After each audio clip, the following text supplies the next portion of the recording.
สบายดีพ่อแม่พี่น้องสบายดีกันในช่วงแรงๆจะหน่อยตอนนี้ก็เป็นเวลา4:30 5:00นี่แหละนี่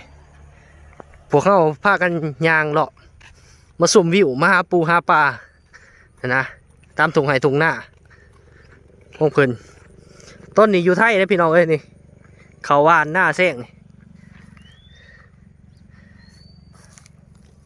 อยู่พุ่นเขียวบนเลยทีมงานเท่ากับมาหาปูหาปลาเอ้ยสอนก่อนตีสอนก่อนกับบุพาวตึกแงค่ะเห็นยังนะทำอะไรนะอาบังมีอีกตัวหนึ่งอะไรปลามีปลาใช่ไหมเห็นไหมไม่เห็นโอ้ยเฮ้ยมีตัวหนึ่งเอาเหกขวางไหม โอ้เขาห้อยเกิบห้อยตีนแล้วโอ้ปลามันขึ้นอยู่พุ่นปลาเนี่ยมันอยู่พี่นะไอ้วิไลปลานี่มันอยู่พี่ดิมันอยู่ในหม่องลึกๆนี่ปลานี่น้ำหม่องมันมีตอนี่เพราะมันเป็นปากห่วยปากท่อได้นี่เอ้เฮ็ดอย่างสิวานคักวานเน่เธอบอกเอาอย่าให้คล้ายหนาคล้ายปืนเด้อเอาดีๆเด้อ1 2 3โอ้ยคอยกับคอยพะโล้เนาะคนที่วานแห้งกับวานพะโล้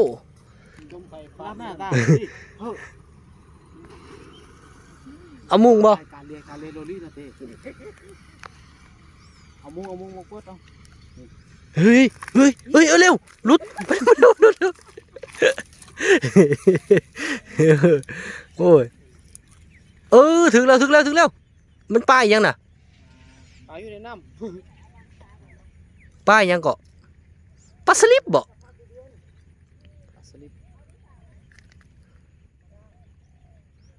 โอ้ยังน่ะอันนี้เฮียทุ่งยางโอ้ยมาสอนมาเอามุ้งมานี่บทเรียนพูดแล้วไปสอนกันแต่พูดแล้วมาแยงเขาบ่มีก็เอามุ้งสอนเนาะเลยคู่สการ้อย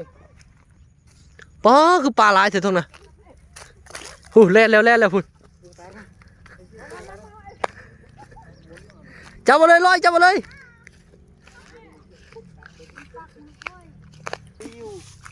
มีอยู่นี่อันนี้มีลายได้ปะเอาจับใส่ถุงใส่แล้วโอ้สาขึ้นมีเสยปลานะนี่ทงน่ะเราใส่นั่นอ๋อนี่อาบังนี่จะเป็นหัวมวนเนาะโอ้หัวเป็นตะมวยจับมาเลยประคอปลาช่อนนี่สาขึ้น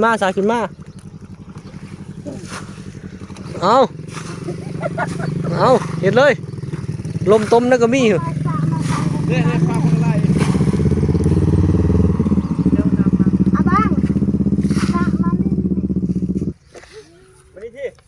มันปลายังนี่ปลาลูกปลาตองลูกปลาตองมันครับพี่น้องมาเด้อลูกปลาตองลาบตัวใหญ่ลูกปลาตองสิลาบอย่าได้ลูกปลาตองเอาปลาซิวก้อยก่อนเนาะเอาปลาซิวมาก่อยก่อนไปมาแกมก่อนแอมควรมั่ง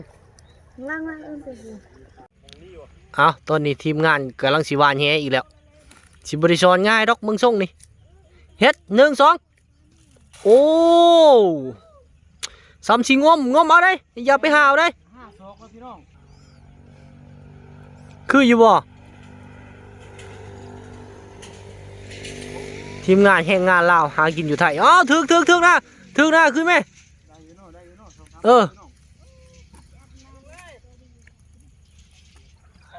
ทางนี้ลงซ้อนเลยเอาไปนี่เด้อส่งเซียวเด้อกำลังไปเนาะน้องเอาจุ่มลงเลิกๆนี่ติบัดก้นเตี้ยบัดอยู่ลุมบัดก้นเตี้ยบัดอยู่เลิกแยงก็เอาหมูงเฮ็ดเอาแยงก็เอาหมูงเนาะเอาลงเลิกเลยหมดเลย โอ้สุดยอดสุดยอด โอ้มันบ่เห็นปลานกปลาอัน บ่มีแฮง รู้อ่ะเล็กน้อยหลับ ขึ้นมาเลยขึ้นมาเลย สุดยอดแล้วพี่น้องมองนี่เอ้ยแง่ขาดนี่มันสิขึ้นนี่ปล่อยนี่ไม่มันสิขาดนี่ โอ้ยอาจารย์มันลุนี่ มันรู้ เอ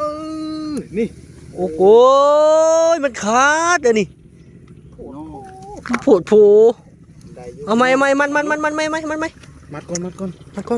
บ่ได้มันขาดล้มหัวพูด โอ้ ขาดบักใหญ่พูด โอ้ได้ปลาซ่อน โอ้ขนาดว่าขาดได้ก็ยังได้พุ่น ปลาซ่อนตัวหนึง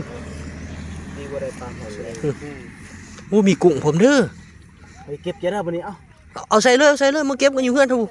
อยู่ห้องครับผมขึ้นแล้วบ่ฮะโอ้แย่ขาดอยู่เลยโอ้ มา โอ้คักแล้วนี่ปลาก้อยคักเลยนี่ คักมา อุ้ยอันนี้แล้วคักเฮ้ยเอียน ปรากฏ โอ้เอียนจะได้ ลาน เออ ลาน ล้านนี่ ลายมือ ปลาลาด เออ ชื่อปลาลาดบ่แม่น อุ้ยนี่แหละกุ้งอุ้ยคักไอ้ลี่ตัวนี้ก้อยคักอันนี้เอ็ม ตัวมึงให้เลย มีกุ้งพร้อม พอก้อยเราบ่อีกรอบหนึงบ่ เอาอีกบันหนึงนี่มันงามดีนะนี่ โอ้ตึดมื้อไว้ อย่าเอากลับขึ้นบ่ เอาลงนี่ เอาตามที่ตามตู้แต่ปีน เฮ้ยขาด ลูกคาดแล้ว ไปจ้านักกินวุ้นจากเป็นชาแต่นักลูกใช่ อ้าวโอ้ถึกอยู่มันขาวบนทีบเลยนี่แย่งนี่ โอ้ยมา อ้าวตอนนี้2เสี่ยวเพิ่นสู่ส้นขนาด2เสี่ยวเพิ่นนี่ มาแล้วพี่น้อง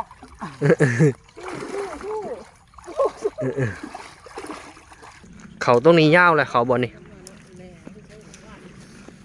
ยาวแล้วทั้งยาวทั้งเขียวเลย อีกบ่โดนก็ได้ตัดแล้วนี่โอ้งามไปเลยเสียงเขียดห้องเสียวฮะวิวงามบ่เอ้ยถ่ายรูปบ่1 2เอาขึ้นเลยทั้งน่ะเขาเจะสอนแยงเขาถ่ายรูปเว้ยบ่ได้ซ้ ไอ้เราเพิ่งใช้เพิ่ง กูบ่ได้โตแล้วอ้าว เล่นเด็กลายบอกพิดขาดหน่อยหนึ่ง เออ ำบ่ต้องเอาขึ้นนะไปสอนเลย แล้วก็แล้วเศร้า ชนตัวนี้กลับไปเลยกะ เมื่อ แต่เมื่อ บ่ค่อยได้เดี๋ยวนี้ ชนถังหนึ่งกลับไปกลับ